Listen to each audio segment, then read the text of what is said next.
Hey there, I want to talk about something really quickly.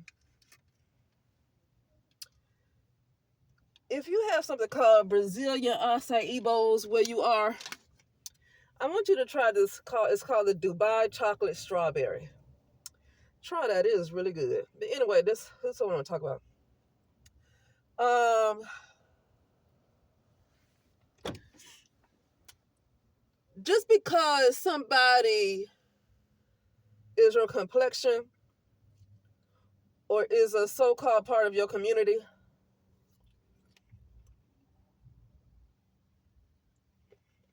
does not mean that you are the same.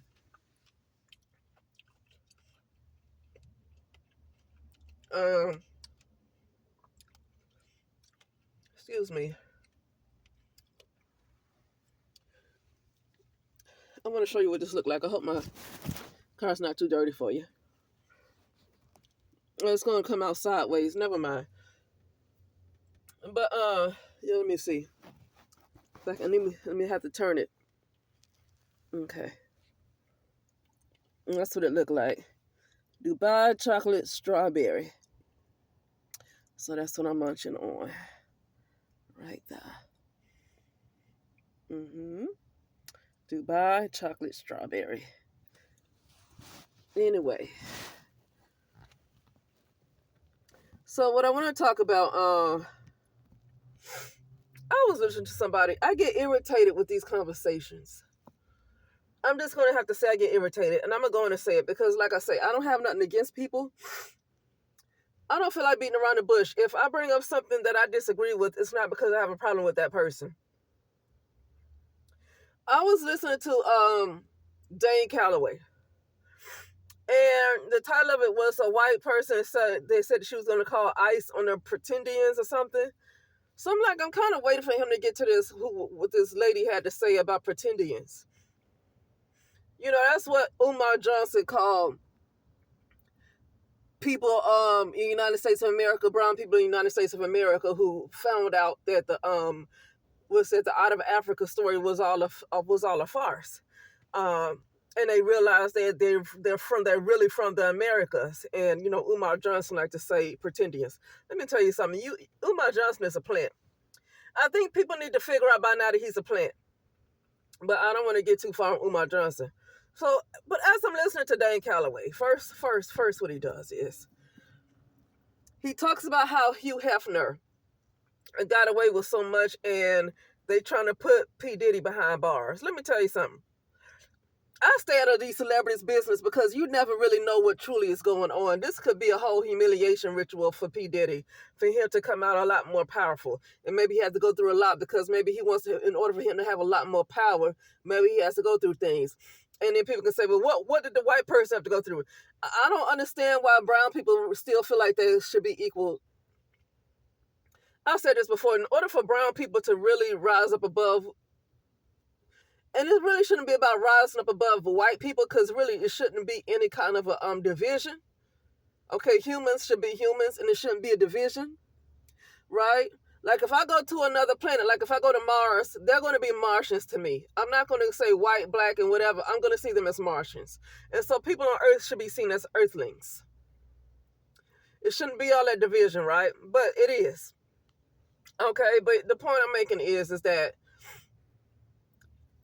right now in this particular realm of reality, brown people just need to understand they're not going to be equal to white people. They need to get that. Now, I'm not talking about on a spiritual level. I'm talking about as far as status goes in society and the way this whole thing is run.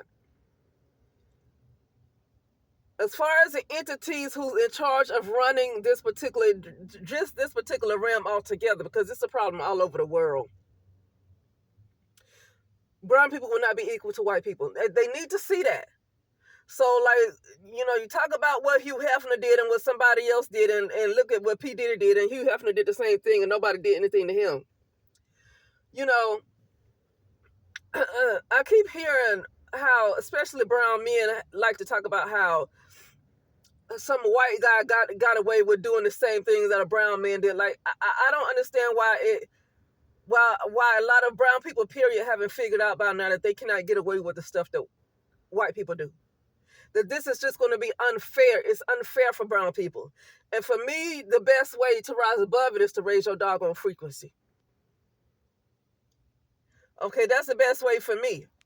But it's almost like you kind of have to, I mean, you want people to join you, but it's got to a point where you can't worry about that. You got to kind of think about yourself.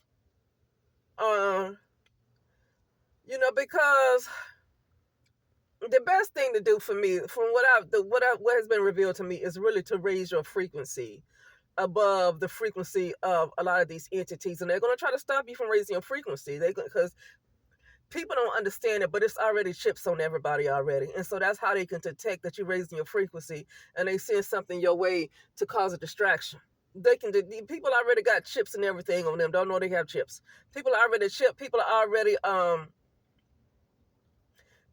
have targets on them. People are already they have something to them that will alert the entities that's kind of running this realm if somebody is rising. So you gotta find a way of doing it. But anyway,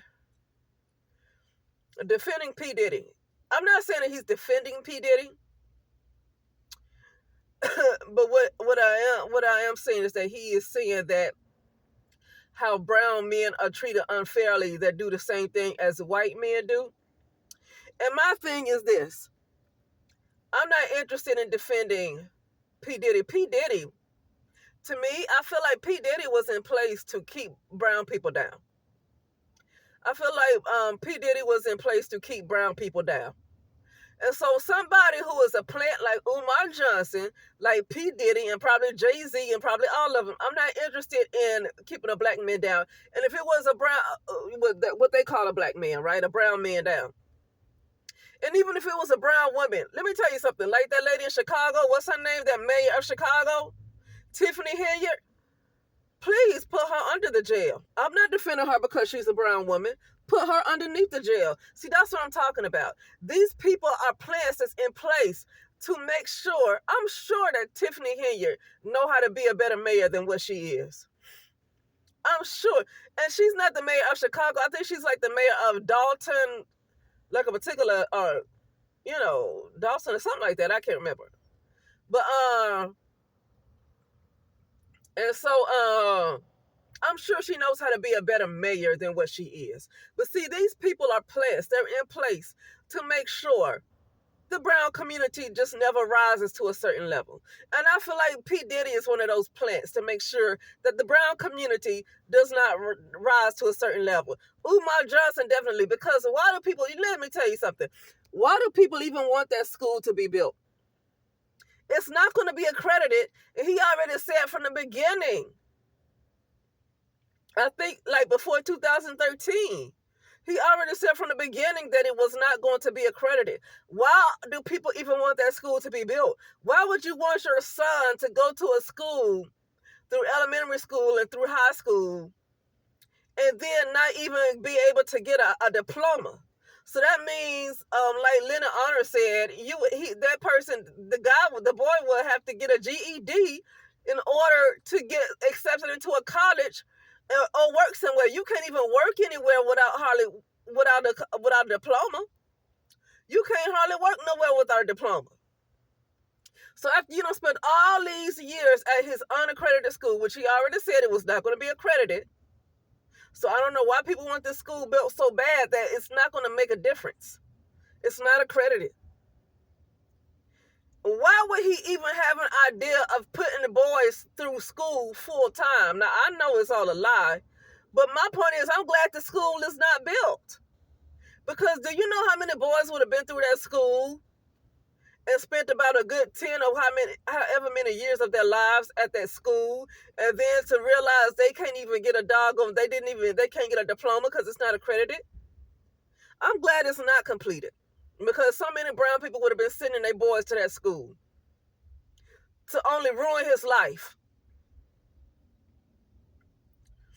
That right there lets me know, why would you even have an idea of having a school and having the brown community, brown men, brown boys, go to this school and waste all these years of his life and not going to have anything to show for it. It's not even going to be accredited. Why would you even have that idea? Because you're an Uncle Ruckus. That's why he's an Uncle Ruckus.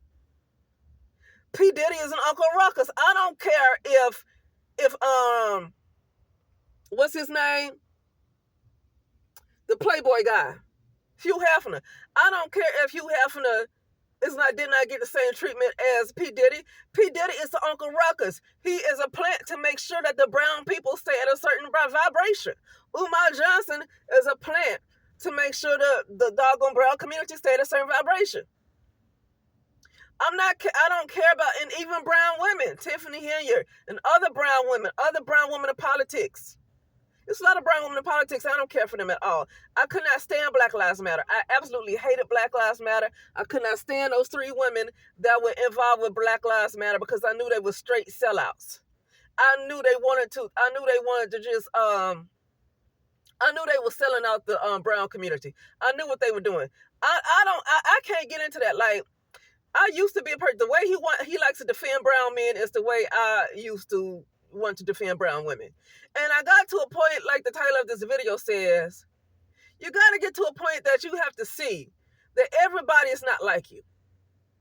Just because somebody has brown skin does not mean they like you. And I'm going to tell you why I decided to title it this title. Because Dan Calloway was talking about how basically a lot of things that the brown women was saying about P. Diddy, how he deserved to be in jail, and a lot of things that he was saying, and he feel like, see, that's what's wrong with the brown community right now. That's what's wrong with the community right now. Their comments is not what's wrong with the brown community. I mean, I don't like a person, like, he's very one-sided. Whatever they had to say about P. Diddy, he felt like that's what's wrong with the community because of their comments about P. Diddy. Whatever they said, I don't know. But I'm sure whatever the comments were, the brown women feel like he deserved to be under the jail or whatever, or prison. And Dan Calloway was like, see, that's what's wrong with the community. Okay, now, yeah, you sound very one-sided. But another thing I want to say, though, is I wouldn't want P. Diddy in the community. The P. Diddy's need to leave the community. Dan Calloway needs to stay away from defending P. Diddy.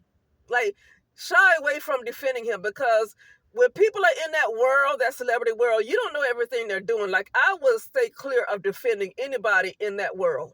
You don't really know everything they're doing. Like, if anything happened to Roger P. Henson and Meg Thee Stallion, I don't defend them.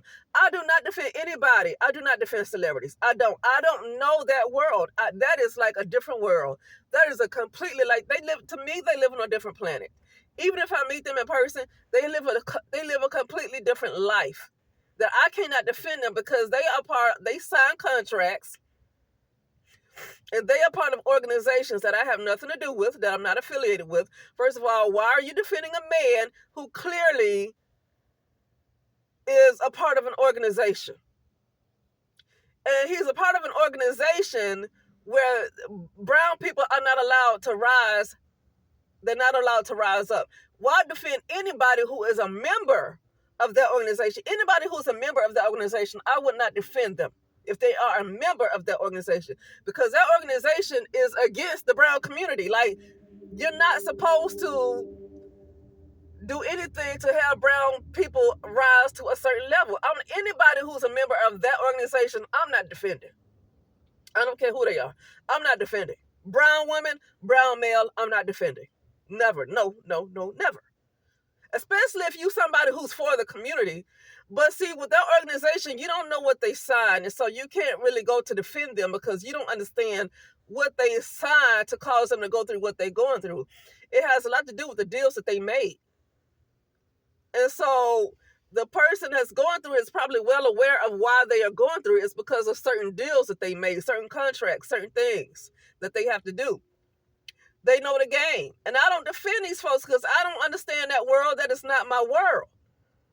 I don't care if it's a brown male or a brown woman. That's not my world. That's not my lane. I don't defend it. And so another thing, then he got on DDG and what Halle Bailey is doing to DDG, keeping him away from his child. And then talking about how the brown community, how the marriage rate is less than 40%. He said the brown community is less than 40%. That's a problem. I said, okay, well, I hope he see a problem on both sides and not just the women. Because the direction of his conversation looked like he's getting on the women. I'm like, you gotta know that a lot of brown men don't want to get married. You have to know that. Okay? And there's a lot of brown women who do want to get married. And a lot of times they settle because they don't want to leave. They don't want to date outside their race, and so they settle for a man that they know will never commit to them in that way. And then he says, "I can see why some of these brown men." He said, "I can see why some of the men are afraid of marriage." Well, if you can see why some of the men are afraid of marriage, then you also know they are a huge part of the problem, just like the women are part of the problem. Because I don't like to take responsibility away. Both people are a part of the problem. Because if a woman wants marriage and this guy don't want to give her marriage, then she can decide to go with somebody who's going to marry her. So that's what I'm saying. Both people are parts of the problem. She don't have to continue to have children by a guy who never wants to commit to her. That's her choice. That's why I put it on both sides. But at the same time, at the same token, he has a choice to get her pregnant, and he you even hear gay men who talk about brown men who do not. There's so many people who say brown men do not like to use condoms. They do not like to use condoms. Now, if you want to talk about how the marriage rates are low, why haven't you got on this brotherly love yet? It's a lot of brotherly love, and I'm not against it, but he's very hard on the women. I'm seeing that his aim is towards really shifting a lot of the blame to the women, and maybe 20% on the men. Maybe 20% on the men.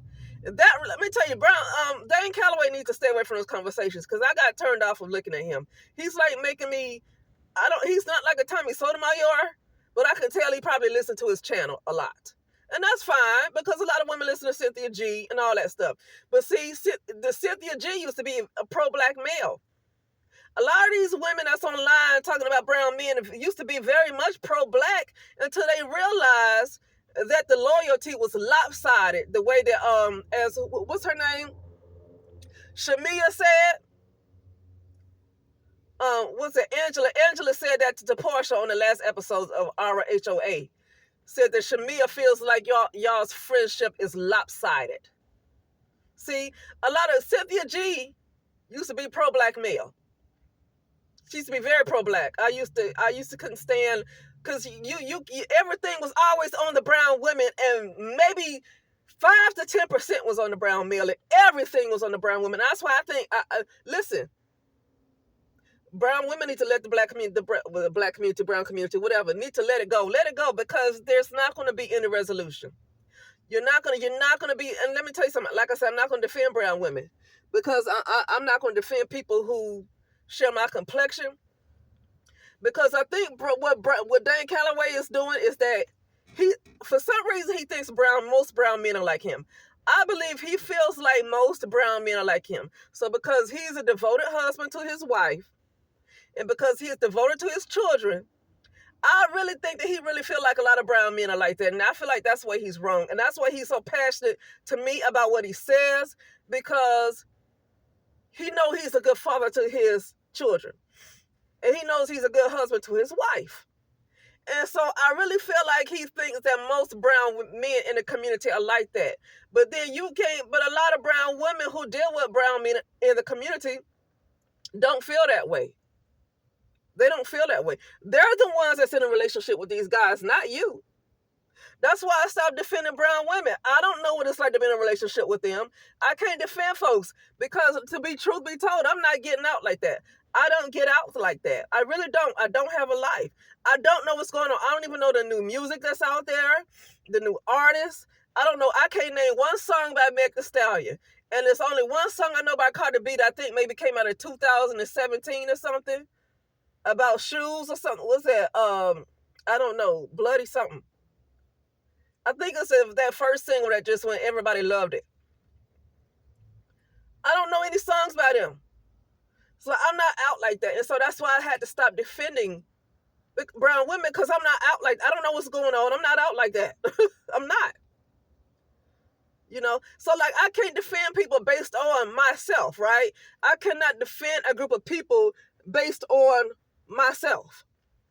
You have to know that just because somebody shares your complexion and has your phenotype does not mean that they are exactly like you. You know what I mean? And so that's all I had to say. I'm had to finish my Dubai chocolate strawberry. I'm gonna have y'all look at it again, because I didn't eat it because I wanted to talk. There it go again. Dubai chocolate strawberry. Okay. And with that being said, I will talk later.